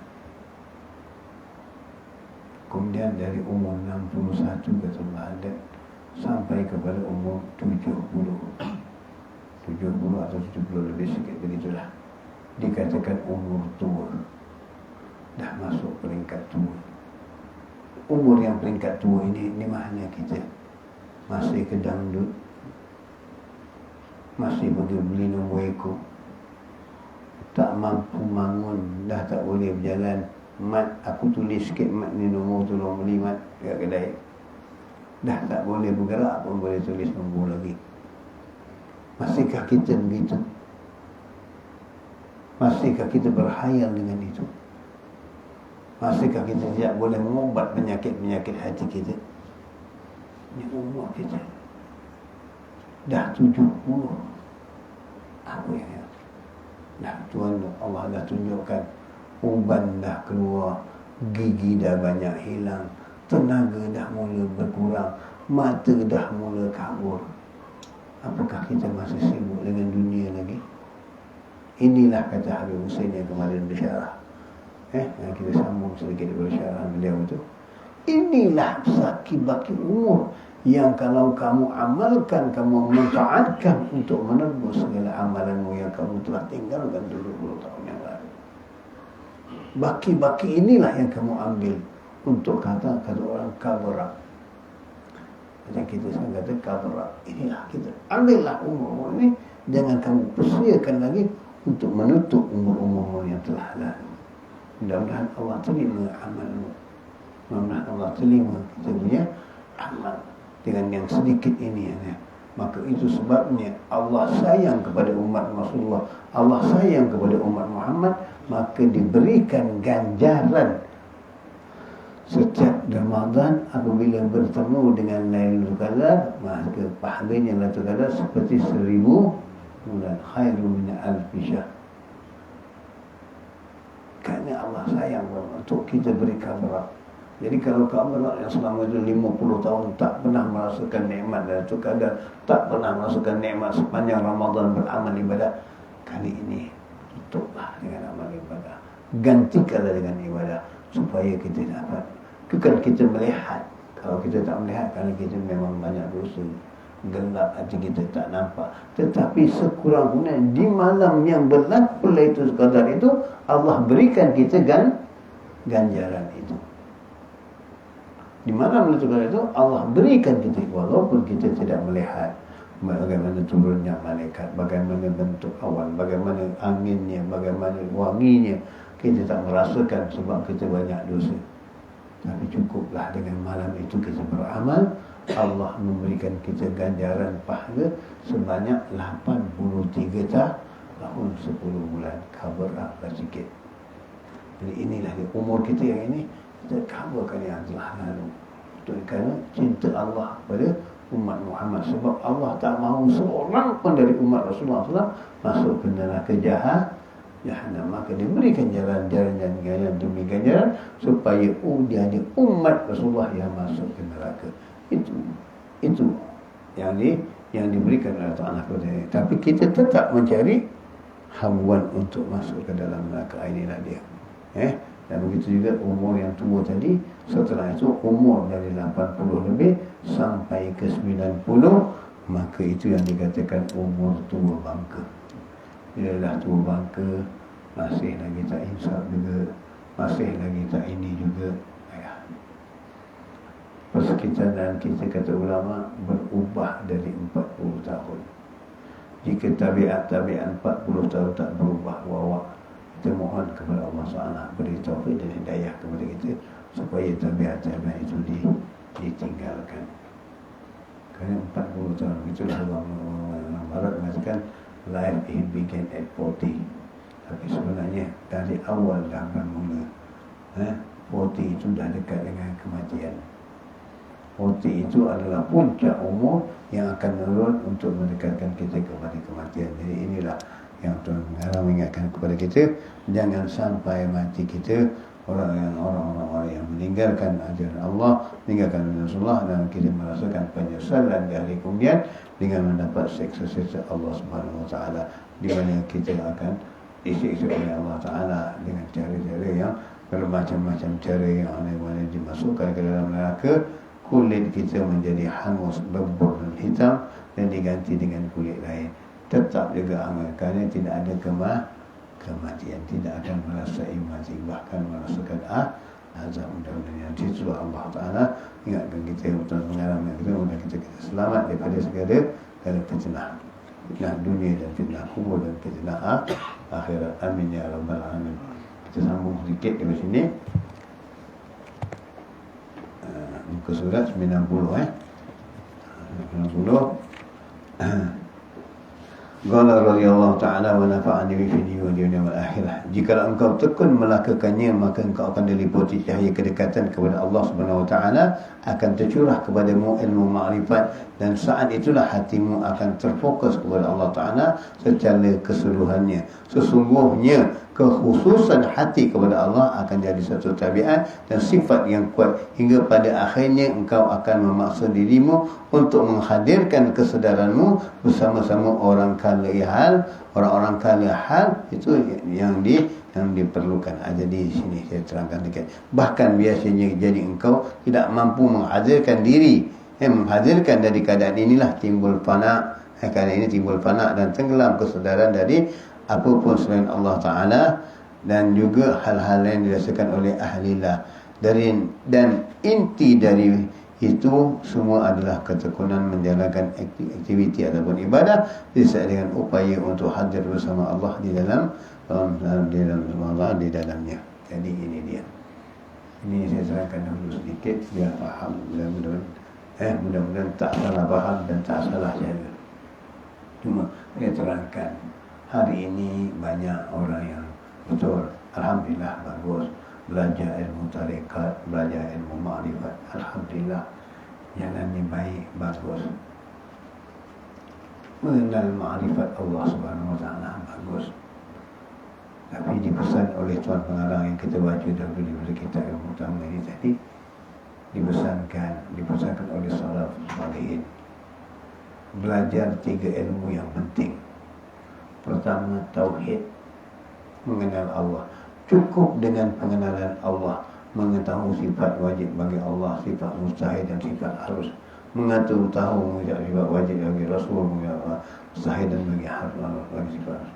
Mengenal Allah dengan mempelajari ilmu al-tauhid yang sederhana, pengalaman karena membedakan dan meyakinkan keimamanmu. Itu yang ulama suruh, tidak lebih daripada itu. Tak disuruh belajar ilmu hakikat, ilmu makrifat yang tinggi-tinggi, bahkan disuruh belajar dan sampai di situ sahaja dahulu. Kemudian disuruh mempelajari ilmu fikih, mendalami ilmu fikih supaya memperbaiki amal ibadatmu, memperelokki amal Muhammadmu, tahu yang mana bersih, yang mana kotor, tahu membezakan najis, tahu yang membezakan muntah najis dan sebagainya, tahu sah, tahu batal dan sebagainya. Itu ilmu fikih yang membawa kepada amal ibadatmu sehari-harian. Dan kemudian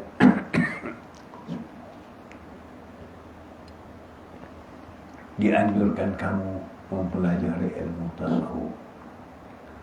Bukan ilmu tasawuf, ilmu tasawuf. Ilmu tasawuf itulah ilmu yang mengenal diri, mengenal penyakit hati, mengenal kotoran-kotoran diri, mengenal sifat-sifat diri. Dan setelah kamu mengenal sifat-sifat diri, kamu akan mengenal Allah Subhanahu Wa Taala. Jika diri dan sifatmu kamu tak kenal, maka tak bisa kamu mengenal Allah Subhanahu Wa Taala. Jadi ini 3 ini dia tauhid dikurangkan, fikih dan tasawuf juga. Fikih, maka setelah belajar ilmu fikih, membetulkan amal ibadah, betulkan penyakit hati. Setelah merasakan penyakit hati, mengenal penyakit hati, maka kamu ikut jalan yang mana yang dibawa Rasulullah, iaitu dengan berzikir dan sebagainya, amalan-amalan yang kamu ambil, jalankan dengan benar. Kerana para ulama, para salihin, para habaib tidak menggalakkan kamu belajar yang lebih tinggi. Kerana peringkat yang akan merasa makrifat, peringkat yang akan rasa kemanisan iman, peringkat yang akan merasakan kenikmatan, keladatan dalam amal ibadah adalah melalui tasawuf. Bila melalui tasawuf, akan balik kepada ilmu tauhid. Tauhid yang akan memberi kebenaran, tapi tasawuf membawakannya. Membawakan bagaimana? Setelah hatimu bersih, setelah hatimu timbul membuang segala kekotoran, setelah hatimu membuang sifat-sifat bangga diri dan takabur dan sebagainya. Jika masih tersangkut dengan sifat-sifat takabur, ujub, riak dan sebagainya, kamu merasakan kamu berzikir, saya telah dapat melihat ini, saya dapat melihat itu, jangan lagi terpedaya. Jangan lagi terpedaya. Kerana itu penyakit yang paling berbahaya dalam permainan syaitan. Oh, saya dapat cahaya, saya dapat melihat ini. Sebab Syekh Abdul Qadir Jailani diuji. Syekh Abdul Qadir Jailani pernah satu malam beribadah. Tiba-tiba datang satu cahaya yang amat cantik kepada Syekh Abdul Qadir Jailani. Dilihat cahaya itu luar biasa. Oh, kalau kita dah nampak cahaya itu, wali besar aku dah. Makrifat dah terbuka ni. Kalau kita, wah, makrifat dah terbuka. Kemudian cahaya itu mengatakan kepada Abdul Qadir Jailani, ya, Syekh Abdul Qadir melampir rasanya mengatakan ini cahaya Allah. Allah telah membukakan kepadanya. Tetapi apabila cahaya itu berkata kepada Syekh Abdul Qadir Jailani, ya Abdul Qadir Jailani, hari ini aku halalkan apa yang haram bagimu. Kalau kita, wali besar dah, yang halal, yang haram dah dihalalkan. Wah, hari ini boleh buat suka-suka. Kalau kita pasal tengok cahaya yang luar biasa, kerana mabuk dengan cahaya. fikir perasaan malam cahaya ini ada permainan lagi. Ada permainan lagi. Kerana syaitan masih boleh menyerupai, syaitan boleh membuat apa saja lagi. Yang syaitan tak boleh menyerupai dua saja yang tak diizinkan oleh Allah Ta'ala di dunia ini, menyerupai wajah Nabi dan menyerupai Baitullah. Selain dari itu syaitan boleh buat, Iblis boleh lakukan. Maka apabila datang cahaya, aku halalkan apa yang haram bagimu, Syahrul Qadir lagi angkat terompak balik, terus hilang cahaya itu. Kenapa? Yang menyerupai cahaya itu bukan dari cahaya Allah, tapi datangnya dari syaitan iblis. Kenapa Syahrul Qadir jadi tahu? Sebab apa Syahrul Qadir jadi tahu? Sebab menghalalkan yang haram. Hari ini kalau kita dapat bangkat tu, wah, yang haram nak boleh lakukan. Ini cahaya luar biasa yang aku dapat. Ini nama cahaya terlengkup. Pasal tidak mengenal yang sebenarnya. Jadi bagaimana yang kita dapati dalam zikir yang sebenarnya, ini ditunjukkan oleh para salaf salihin. Ini ditunjukkan oleh Rasul. Dari rasa keaminan dan kemanisan itu berpunca dari diri kita. Bukan kita dapat cahaya ini, cahaya kemudian Tuhan. Kemelihatan yang ini kemudian. Yang penting di dalam diri kita dahulu. Apa yang penting dalam diri kita? Gerak darah nadi kita. Gerak darah nadi kita, iaitu sebagaimana yang dikatakan oleh Imam Ghazali dan dikatakan oleh para salihin, zikir itu terbagi kepada dua, zikir hati dan zikir lidah. Maka lidah berhenti, hati terus hidup dan berzikir kepada Allah SWT walaupun dalam keadaan tidur. Satu. Yang keduanya, zikir itu sebati dengan mereka. Kita bagaimana yang terjadi kepada Halaj, walaupun dia kata dituduh Halaj itu menyeleweng, tetapi apabila diterbancung kepalanya, yang pancut dari darahnya adalah La ilaha illallah. Ini hari ada yang mengatakan serupa macam Halaj. Ini hari ada yang mengatakan serupa macam Abu Yazid Bustami. Abu Yazid Bustami tak pernah melihat wanita, bahkan melihat tembok baginya lebih baik daripada melihat wanita. Ini melihat wanita lebih baik daripada melihat tembok. Hancur. Ini perbezaan kita. Konon kita dah dapat makrifah, kita dah dapat pemberian Allah. Ini permainan. Zaman cakap bukan saya pandai, tapi mengingatkan supaya kita tidak tergiur dengan ini. Para salihin mereka mendapat ini, mereka tidak menceritakan dan mengatakan, oh saya telah dapat ini. Tidak. Mereka pada ahlinya dan bagaimana mereka itu merasai. Tiap-tiap satu kamu merasai. Jangan merasai tipu daya. Ini permainan yang kita tahu. Yang penting darah nadimu berzikir. Bila darah nadimu berzikir, akan terkubur sifat-sifat hinamu. Terkubur sifat-sifat hinamu. Kamu orang yang tahu merendahkan diri, tidak ada bongkak, tidak ada sombong, tidak ada siapa aku, siapa engkau yang tak tahu aku siapa. Tidak ada. Itu Rasulullah SAW. Hatta Yahudi mengatakan kepada beliau, ya Muhammad, mana hutang aku? Nabi tak pernah menghardik Yahudi. Nabi tak pernah marah dengan Yahudi. Tetapi yang marah siapa? Sayyidina Umar bin Khattab. Wah, ini kasar, Yahudi minta hutang dengan Rasulullah. Padahal Nabi janjikan 2 hari lagi berbayar. Tapi di hari itu untuk memalukan Nabi. Tapi Nabi dengan akhlaknya. Maka dengan berzikir yang benar itu terbukti terbentuknya akhlak yang mulia dulu. Setelah terbukti akhlak yang mulia, barulah Allah berikan jalan.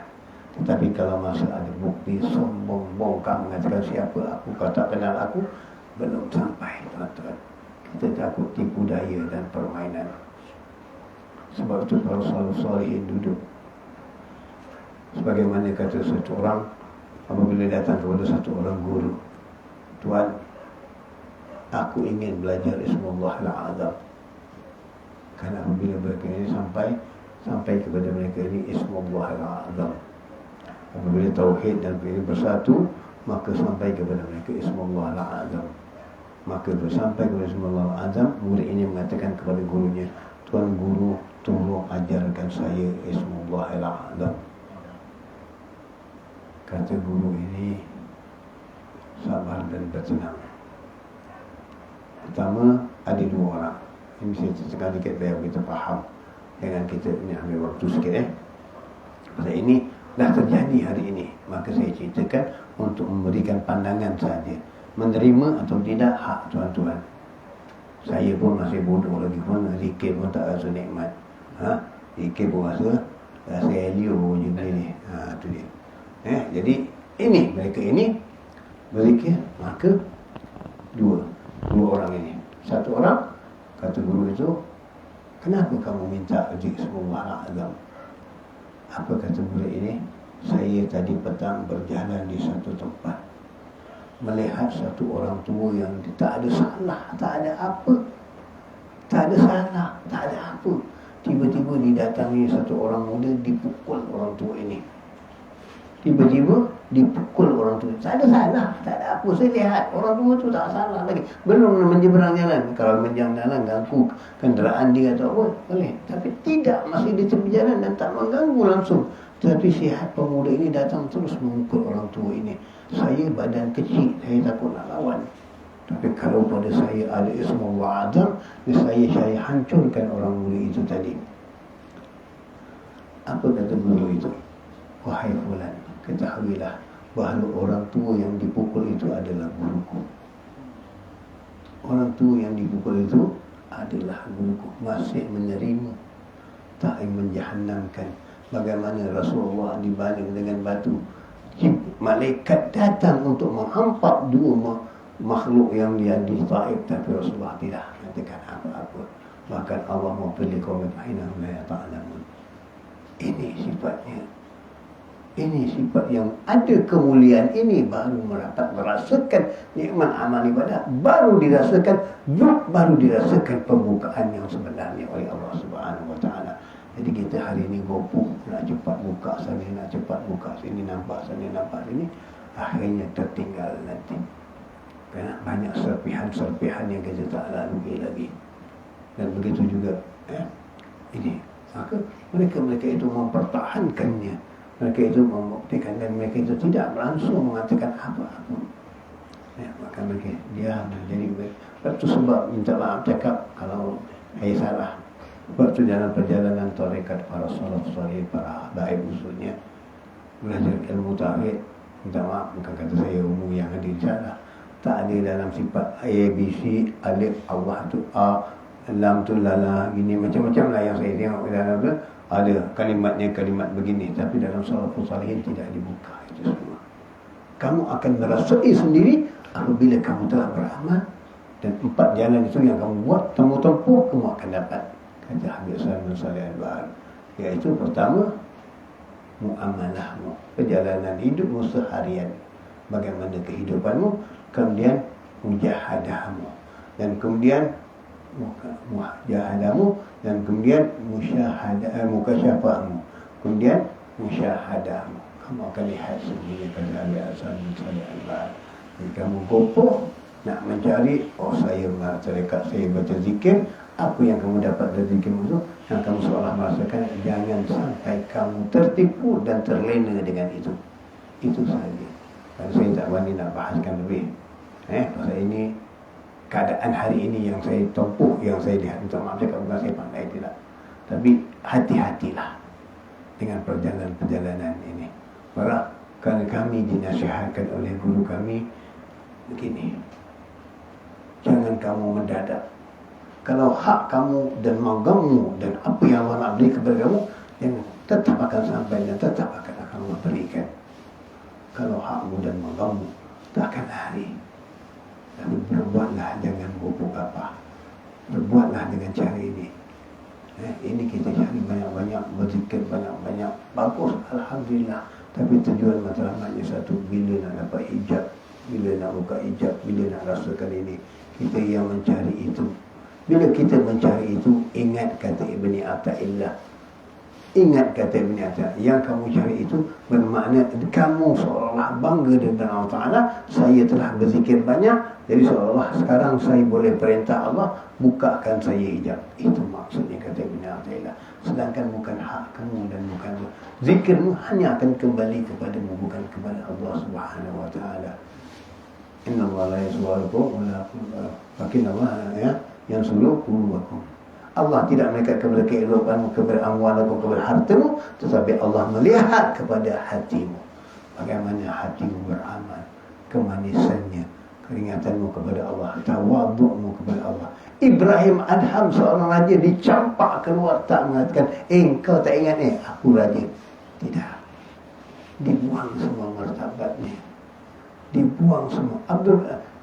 Imam Abu Nid Abdul Ghani sebelum menjadi seorang ahli sufi sanggup mengalahkan dirinya dengan seorang daripada anak cucu Rasulullah SAW kerana berbulat atau bergusti semata-mata untuk memberikan lawan kepada mereka untuk dapat bahagian, dan dia sanggup menjadikan dirinya hina, dirinya jatuh dengan maruah, kalah pada dalam pertandingan bergusti dengan seorang tua.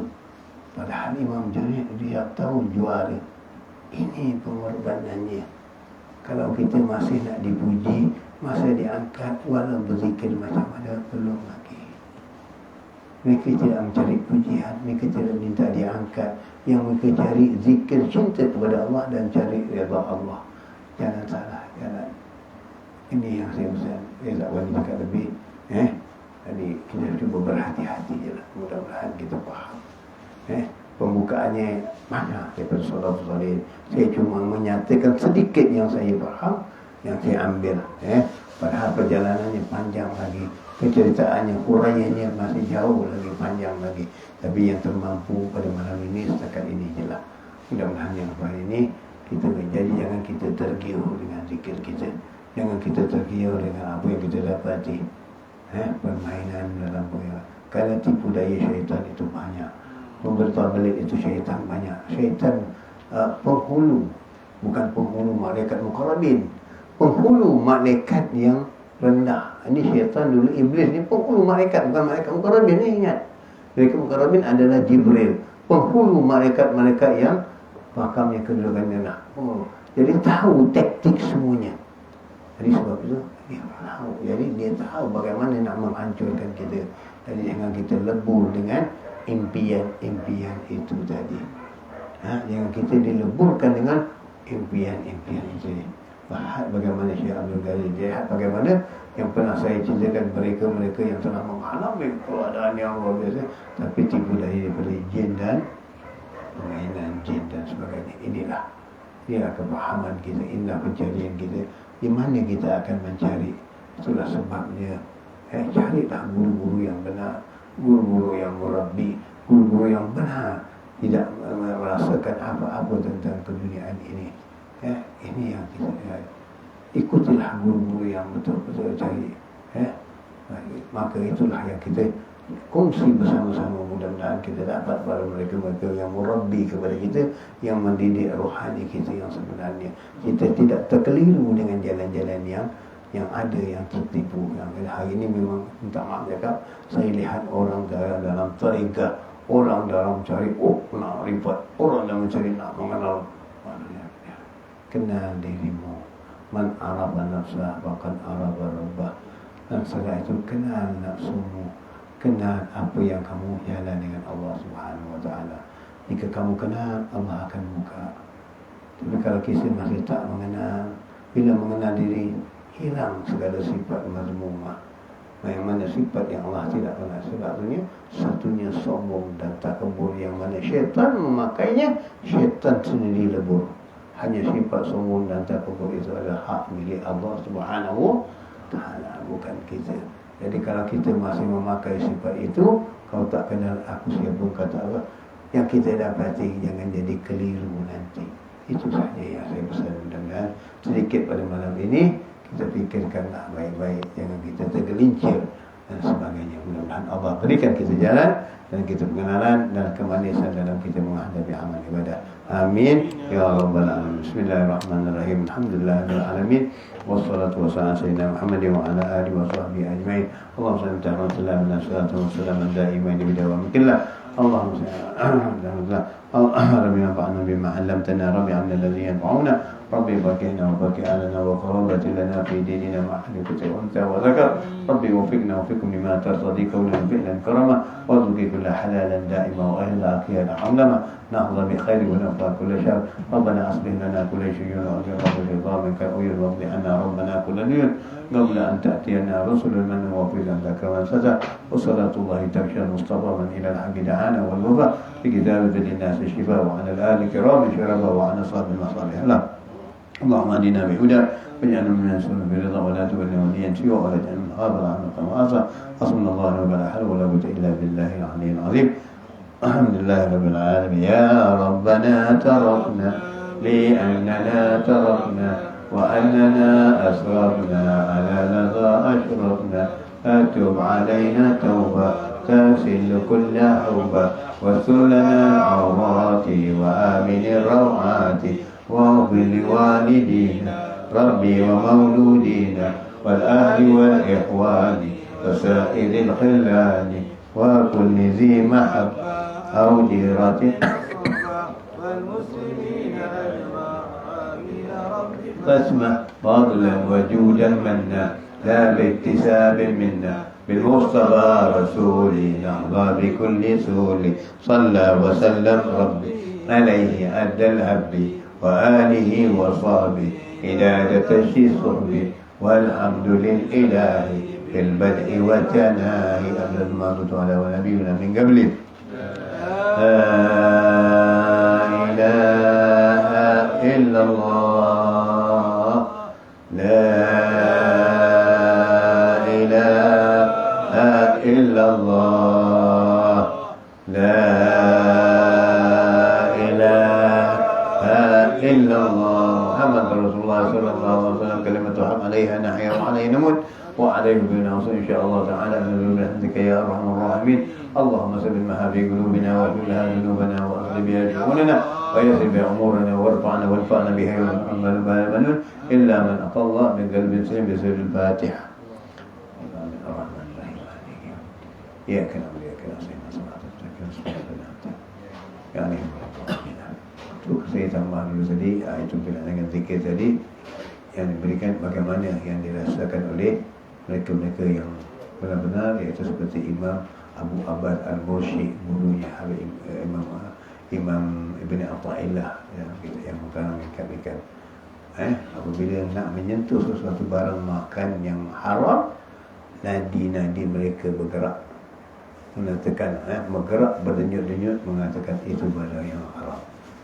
Dan setelah itu pembukaan cahaya dapat itulah jelaslah kerana nadi-nadi itu sendiri telah bergerak menolak makan makanan yang haram. Ini kita makan yang haram, nadi kita tak pernah berdenyut, sedap aja. Jadi makanya banyak, zikirnya banyak, tapi yang haram Assalamualaikum. Itulah dia. Jadi pengenalannya itu yang kita cari, yang kita dapati bagaimana mereka dapat kedudukan yang seperti itu. Insyaallah. Amin ya rabbal alamin.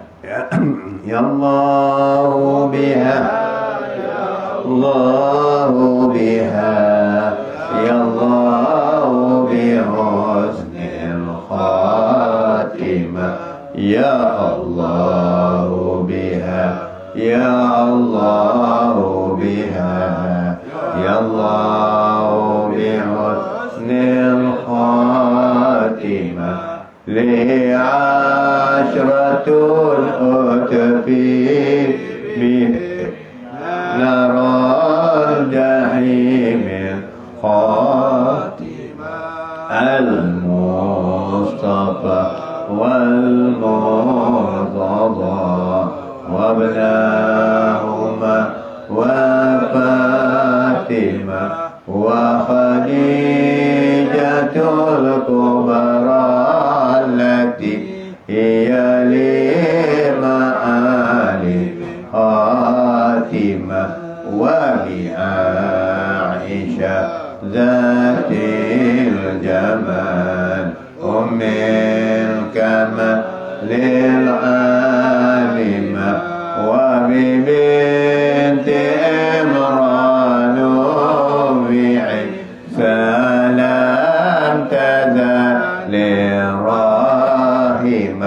wa bi Asiyah من أصبح من كل حول سالما وبحق جبريل الأمين على صحائف تامة خيرتي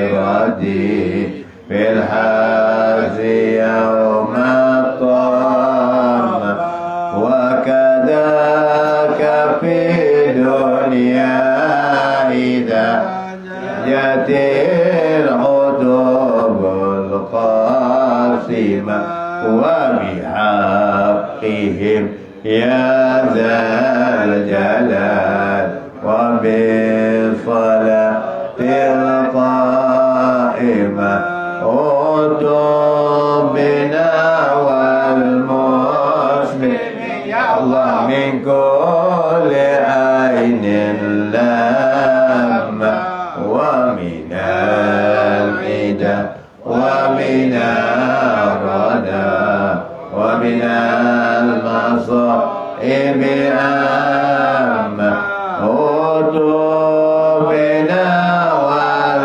والمسلمين يا الله من كل عين لامة ومن العدا ومن الردى ومن المصائب عامة أتوب بنا والمسلمين يا الله من كل عين لامة ومن العدا ومن الردى ومن المصائب عامة وعليهم يا ربنا منك الصلاة دائمة ثم الصلاة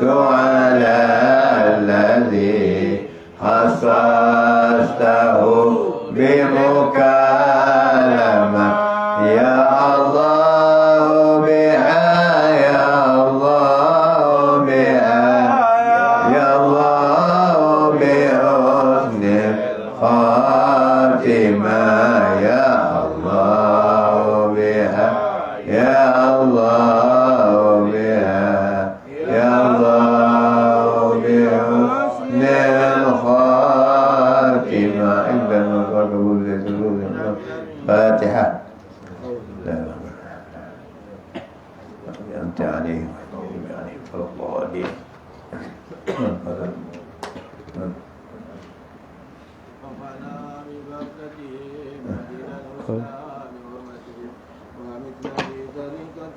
والمؤمنات من الفتن